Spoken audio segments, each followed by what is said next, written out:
ఆచార్య Prafulla Chandra Ray August 2, 1861లో Khulna జిల్లాలో రారులి కట్పారా గ్రామంలో జన్మించారు. ఇది ప్రస్తుతం బంగ్లాదేశ్లో కలదు. ఇతని తండ్రి హరీష్ చంద్ర రే, తల్లి భువన్ మోహిని దేవి.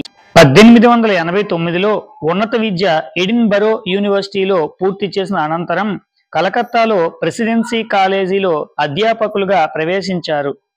అదేవిధంగా రసాయన శాస్త్రంలో పరిశోధకులుగా పనిచేశారు. ప్రెసిడెన్సీ కళాశాలలో ఆయన శిష్యులలో ప్రముఖులు సత్యేంద్రనాథ్ బోస్ మరియు మేఘనాథ్ సాహా. ఫ్రెంచ్ రసాయన శాస్త్రవేత్త బెర్తిలెట్ సహకారంతో ఆయుర్వేద పరిశోధనలో ఎనలేని కృషి చేశారు. 1892లో ఇండియాలో మొట్టమొదటి ఫార్మాస్యూటికల్ కంపెనీని ఏర్పాటు చేశారు. దీనిని 1901 ఏప్రిల్ 2న Bengal chemical and pharmaceutical work limited గా మార్చారు. 1895లో మెర్క్యూరస్ నైట్రైట్ ను కనుగొన్నారు. His work in inorganic chemistry was groundbreaking. Swadeshi ఉద్యమంలో పాల్గొన్నారు.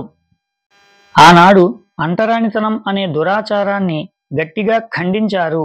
ఈయన రాసిన గ్రంథం హిస్టరీ ఆఫ్ హిందూ కెమిస్ట్రీ 1902లో ప్రచురించబడింది.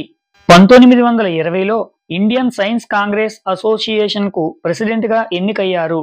1922-23 మధ్య ఉత్తర బెంగాల్లో తీవ్రమైన వరదలు సంభవించినప్పుడు సుమారు 25 లక్షల సహాయం చేశారు. 1944 జూన్ 16న మరణించారు.